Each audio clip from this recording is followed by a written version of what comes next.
guys good? We good. Okay, 3, 2, 1, let's go. Assalamu alaikum wa rahmatullahi wa barakatuh, brothers and sisters in Deen Feed family. Welcome back to another episode on the right lane.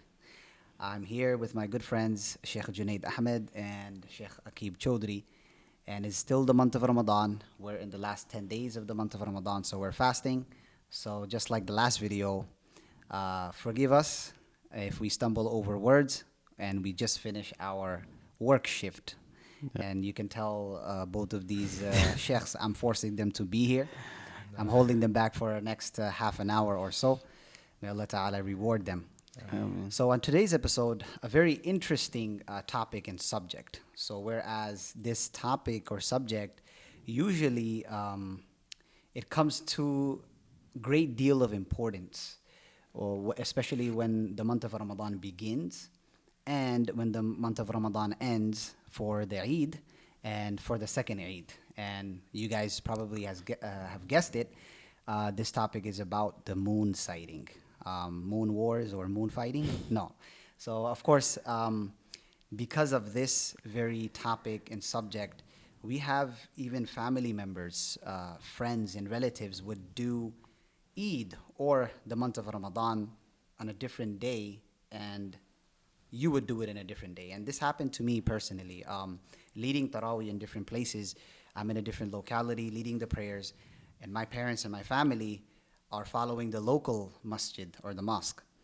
And sometimes they ended up doing the next day or a day before me. So this also caused a lot of what? A lot of disunity within the communities, where the purpose of the Muslim Ummah should be what? Unity. Yeah. So just to give a quick picture of what we're going to discuss on today's episode, the first thing is, of course, the moon sighting. But the first type of moon sighting is the local moon sighting. And the second is the global moon sighting. And the third is calculation or astronomical calculation, right? So those are the three types pretty much. So let us keep these three things in mind, these three types of moon sighting in mind. So that way it will be easier for us to understand the discussion for today. So I was thinking to start off with, let's talk about the tools that are used to sight the moon.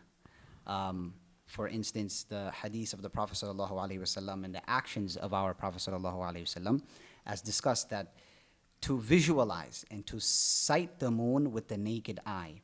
And then today we do have a lot of technologies, just as telescopes and high-end technologies to view the moon, right? The moon does it appear, or you have to view it? Does it rise or does it set, right? So any other tools that you want to mention? Yeah, so that's actually a very genuine question. What kind of tools can we use? Is it just the naked eye? We leave it to that? Or like there's some restrictions on the instruments and tools we can use? Like binoculars, they're not that high end. They're like basic tools. So can we use that? Or how far do we go, right? I think the scholars, they've allowed it. They've allowed using optical aids, whether it's binoculars or even telescopes, because it's not like you're cheating your eyesight. It's just, as they call it, it's an optical aid. It's just helping you see it, right?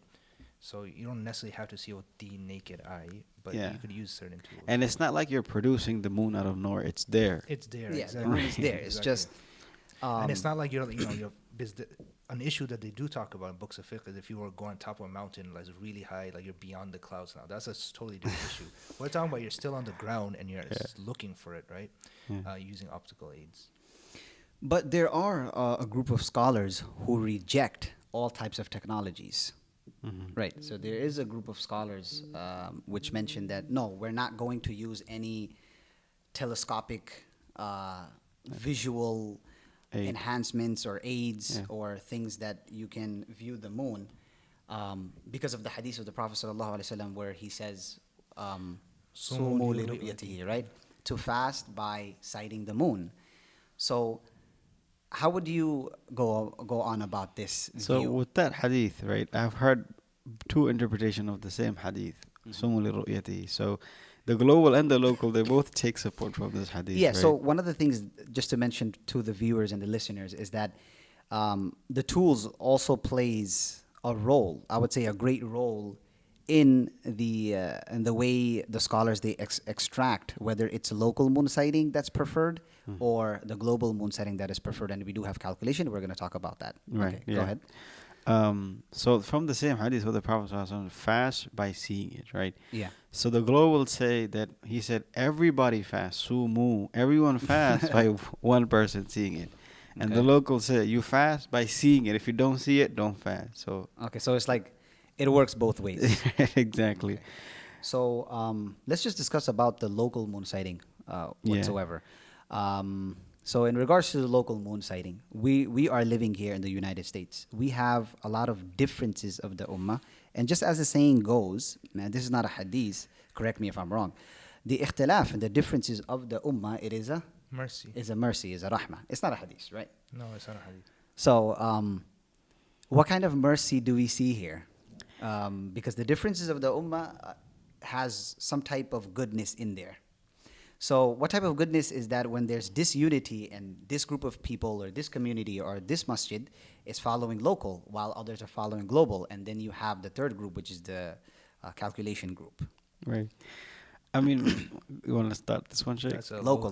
We're talking about that's local, a loaded right? question because generally speaking, differences of the ummah between the fuqaha is a type of mercy without a doubt, because there's some instances where, especially like nawazil, modern issues that come up, that if a person would stick to maybe one position, it would make things very, very difficult. And this is a very deep topic to go into.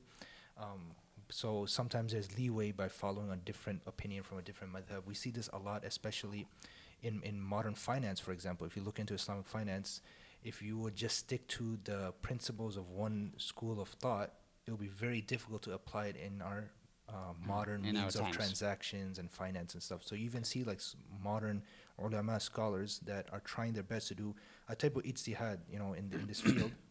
You'll see they'll go to different schools. They'll say, okay, this position works best in our times. That position might make things very difficult or impossible, right? So in that form, it is a form of mercy.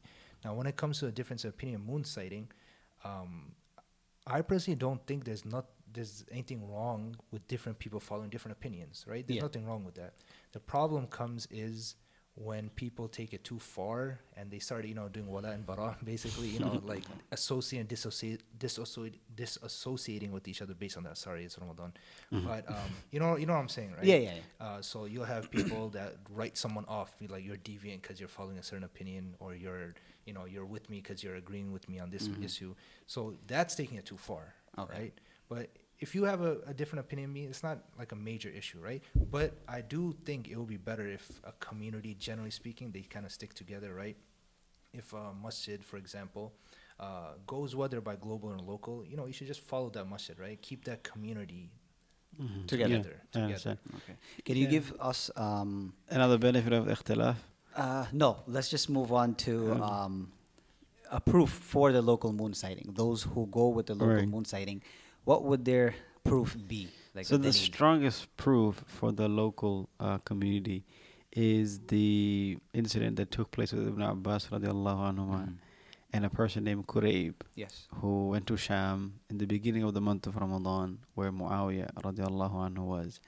And they started fasting on a Friday because they saw the moon there. Okay. So Qurayb came back to Ibn Abbas and towards the end of the month, in the same month, and he said that, well, you guys started on Saturday, but we started on Friday.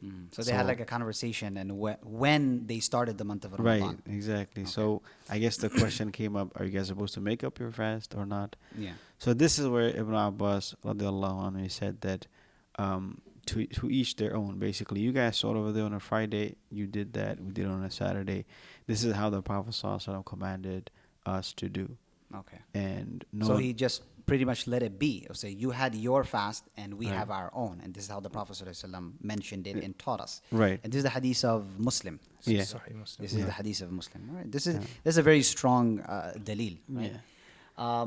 Any other dalils that to be used? I know you did mention one about how the ulama of the local moon sighting and also the global moon sighters, they take that same hadith and they extract it in two different ways. Right, exactly. So other than that, that's pretty much it. But what about like when Ibn Abbas radiallahu ta'ala an, when he says that this is the way the Prophet sallallahu alaihi wasallam taught us, and the fast that you have done is different in terms of days, right? This is for you, and we will do from, since we started from Saturday, we will complete our month of Ramadan this way, right? So in this regards, do you think that, did he point out to a horizon point of view? Because there's a little differences. Like, let's say, for example, you're following, let's say, for example, you're in Africa, right? And I'm here in the United States. You have a different horizon than me. Do you think he said this because of the different horizon points, or what? Like the matla? Right, exactly. So that's the question I actually had when I first heard about this. Okay. It's because Sorry. yeah, they're not that far apart. They must have had the same mutla and the same horizon, right? Okay, right. So Even so, but he didn't even mention anything regarding Matla or not. He just said that this is ours and that's yours, right? Sham, Medina. Which now brings in the larger question that's pointed towards local. What exactly is local? Are you just looking at each individual city or each individual country? what is local Horizons, exactly? you know? Yeah, because here in the United States, we're in New York City. Our region, what is our region? What is our horizon? Right. Exactly. So what would you consider? Right, exactly. And I believe in the last, or like 2-3 years ago, we added another country. Well, what was that country? Like one of those Caribbean countries. Caribbean countries? Yeah, I I think it forgot. starts with a C or something like that. Right? Yeah. Okay, so we added that to our region, and that wasn't added before. And I know the ulama, may Allah Ta'ala bless them and give them long life. I mean, For the local moon sighting ulama, they follow that opinion. The determination of a region, because what if I say that I want to add South America? Right. You know, like how far would I go for the local? so this is like if you look in the books, the classical books of fiqh, you'll see terms like لِكُلِّ بَلَدٍ رُؤْيَا, right? Every balad, which could be a city, it could be a country. What exactly does it mean, right?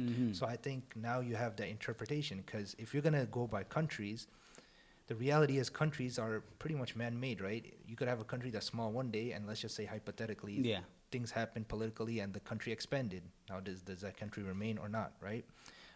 So who draws that line? So you have some countries that are very small, like, you know, Bangladesh, for example. While you have the United States of America that covers So like big. 2-3 time zones, right?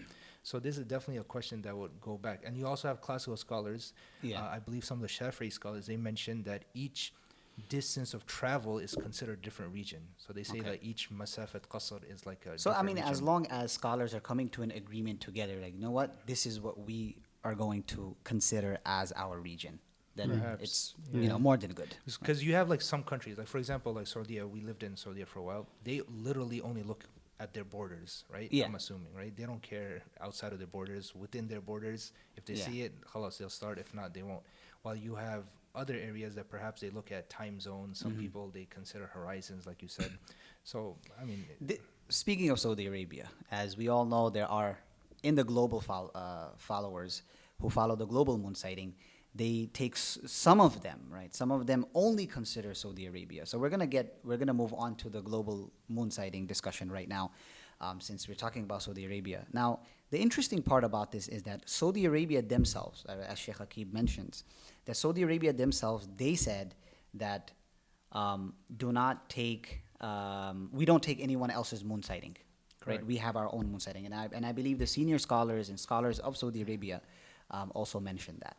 Right. yeah, they take a local for them. So as for the global moon sighters, I believe that there's a small amount of scholars, they mention that whichever country sees the moon first, then you take that, you know, sight and then moon sighting and do your Ramadan or do your Eid, or, you know, since the Islamic calendar is based on lunar calendar, this is pretty much every month. But this is not an agreement, though. I don't think there's a consensus technically that for should be the case. Like whoever sees us first, we take their whatever Yeah. report that they give. But I think it comes down to authenticity Yeah. and authority. Because I read somewhere that it's not an agreement to it. There's no consensus to this Yeah. about which country sees it first. Right. Right.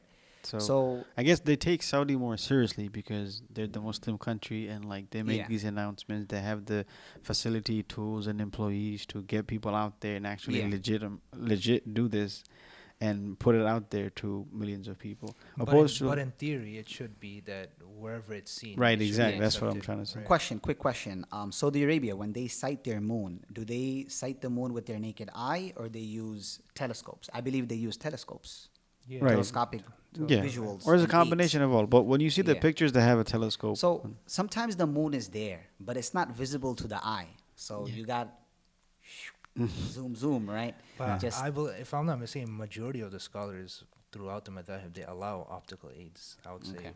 telescopes. what do we know about the binoculars. local moon sighters here? Do we use for the North America and the group of local moon sighters? Do they use telescopes? I'm not sure about that. I don't think so. I don't think they do, Yeah. right? Because Allah all the Alam. pictures that I receive from the local moon sighting group is like pure moon picture, you know. So, Yeah. okay, so let's talk about the global moon sighters. How do they get their proof, and what kind of proof do they use? So the global camp, you can say, they use the general statement of the Prophet ﷺ, "Sumu li ru'yati," as Sheikh Junaid already mentioned. They Yeah. say it's very general, right? Sumu is talking about everyone. And they said that if the Prophet ﷺ specified one region different from another region, he would have specified that in the hadith. You know, the Prophet ﷺ, he wouldn't mention a statement without clarifying what it actually means, right? And that's the job of the Nabi Sallallahu Alaihi Wasallam. So they say that the fact that he left it general means its application is general, right? Now, Good someone point. might come and say that, okay, Ibn Abbas, he said no, the Prophet ﷺ commanded us otherwise. But now if you want to get kind of nitty gritty and technical about it, when Ibn Abbas radiallahu ta'ala anhuma, he said that this is how the Prophet ﷺ commanded us. Notice he didn't actually mention the words of the Prophet ﷺ. He just said this is how the Prophet ﷺ commanded us. So we don't actually know what the Prophet ﷺ actually said. So that could have been his understanding of a statement of the Prophet ﷺ. But he never told us what that statement is, right? You see what I'm trying to get Yeah, at, right? yeah. So since we don't have a explicit text from the Prophet ﷺ, we're having an interpretation of what the Prophet ﷺ could have said. Right? His personal understanding. His personal understanding, his personal ijtihad, right? So this is kind of the answer to the hadith in Sahih Muslim that Sheikh Junaid mentioned. So they said that hadith is general, and this is just a understanding of Ibn Abbas, and he never actually mentioned the exact wording of the Prophet alayhi salatu wassalam. So one of the questions here, right, is that for the global moon sighters, we know clearly there are groups of people who say that no, we are global moon sighting followers, but since it's global, we're only going to follow Saudi Arabia. So what would you say to that? Because you're taking like a universal view, right, a global view on this, and then you're making it specific to one country. And I know individuals that they would say that, oh, you know, this is the land of our Prophet sallallahu alaihi wasallam, right? This is the land where the Prophet sallallahu alaihi wasallam, he, you know, performed his Ramadan there, he did Hajj there, you know, the Eids and all of that, right? And as a Muslim country, like you mentioned, do you think this is a solid enough proof for them to consider Saudi Arabia being their moon sighting direction? Right.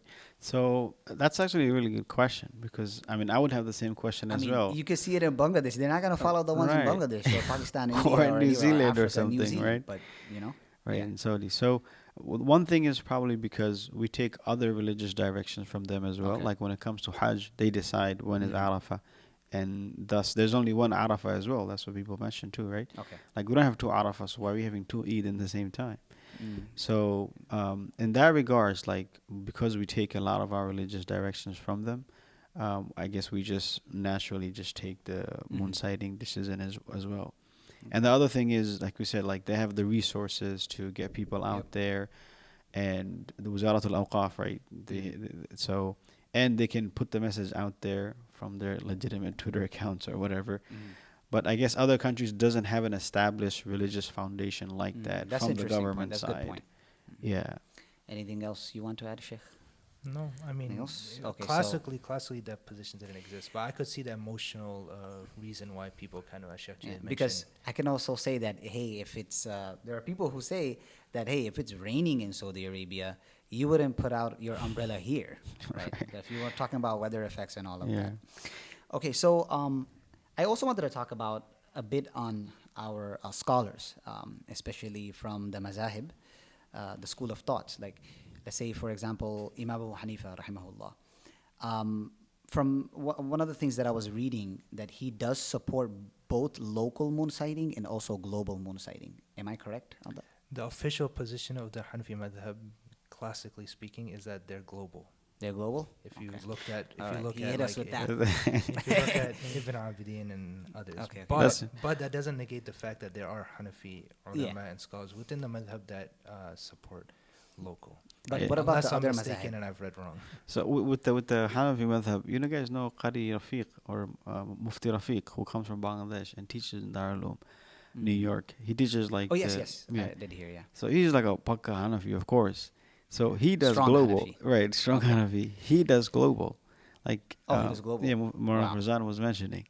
He's like he spoke to a Mufti in Saudi, and he took an oath from that Mufti, like Wow. you guys sure you see it and stuff like that, and he took an oath. So he does look global wherever he is, even if it's like We have SBNY here, Sharia Board of New York. They strictly follow the local moon sighting direction.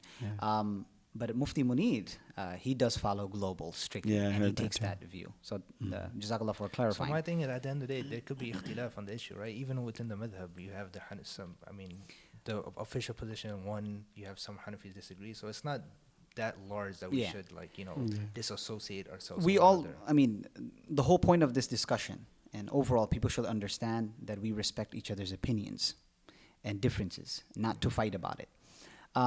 Saudi Arabia, do they follow the Hanbali position?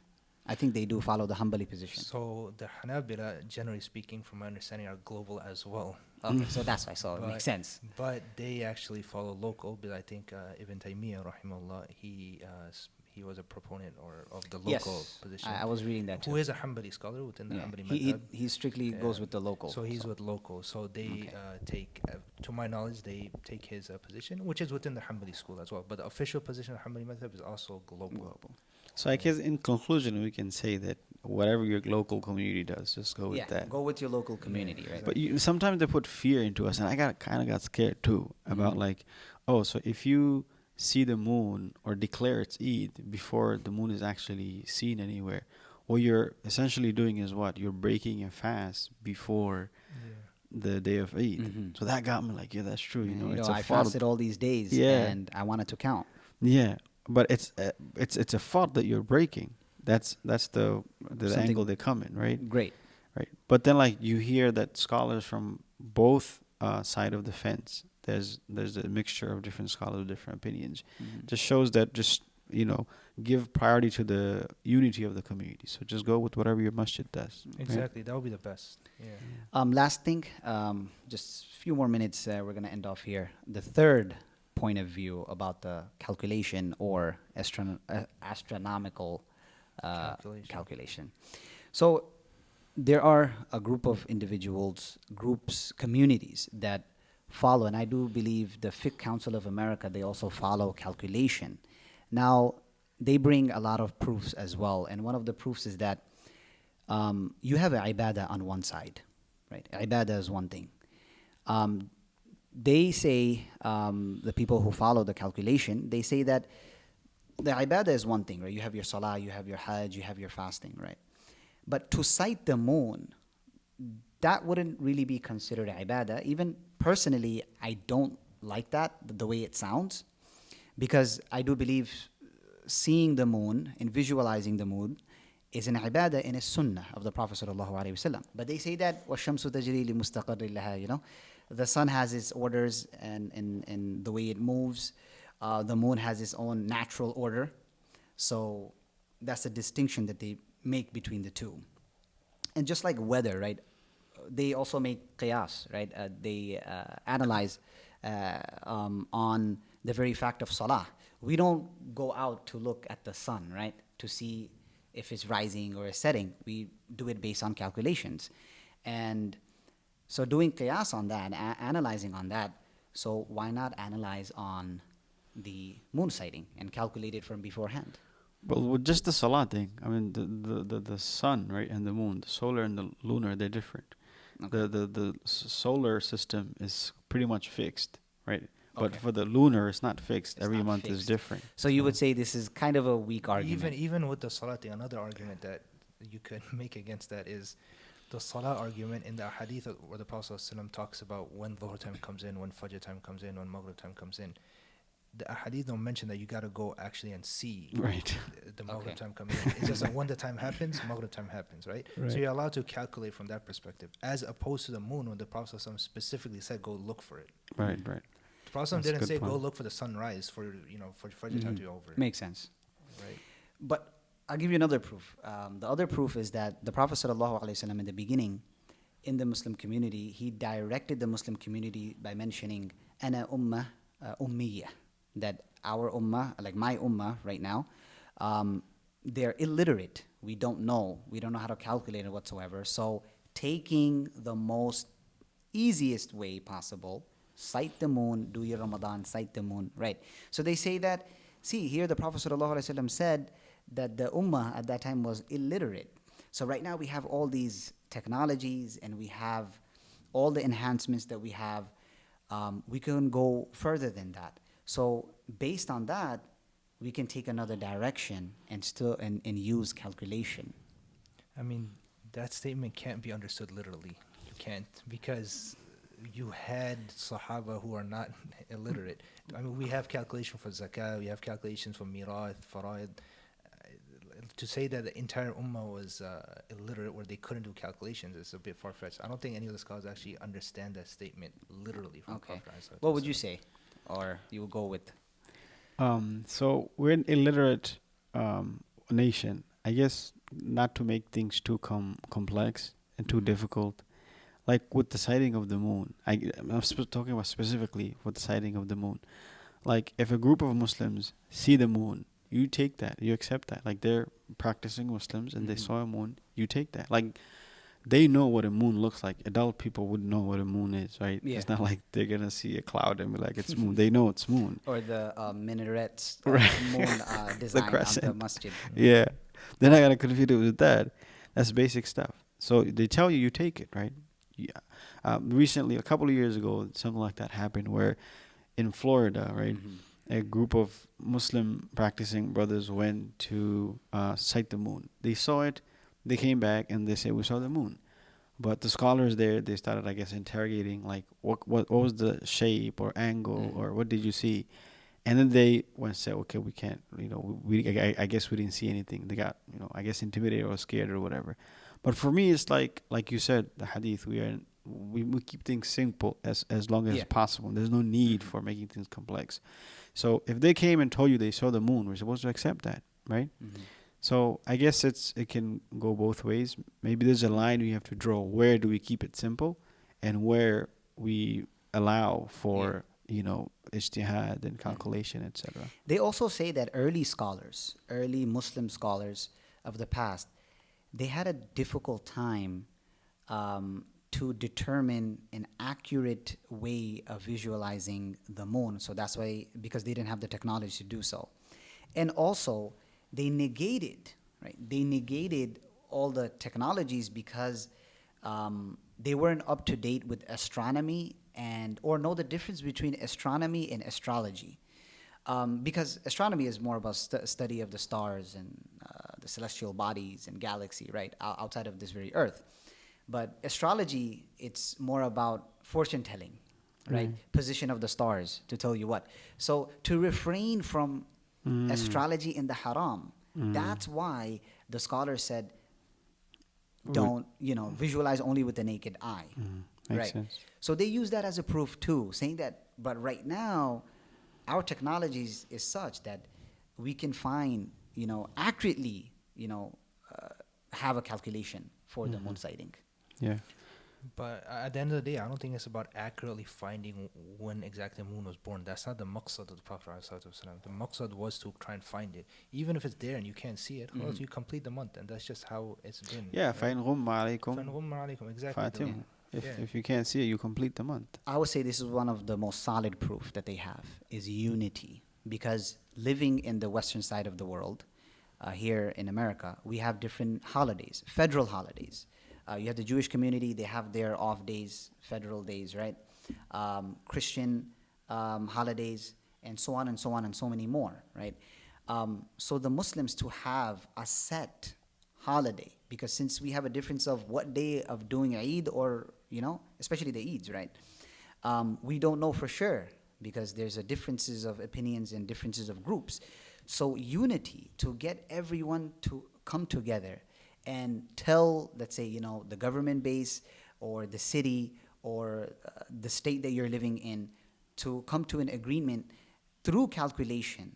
This is the benefit that we extract and receive, is unity. But at the same time, right? At the same time, I would say unity of the ummah isn't just based upon moon sighting, right? That's not how we measure unity. There's so many other things that we should have unity for, but we don't have unity for it, right? Yeah.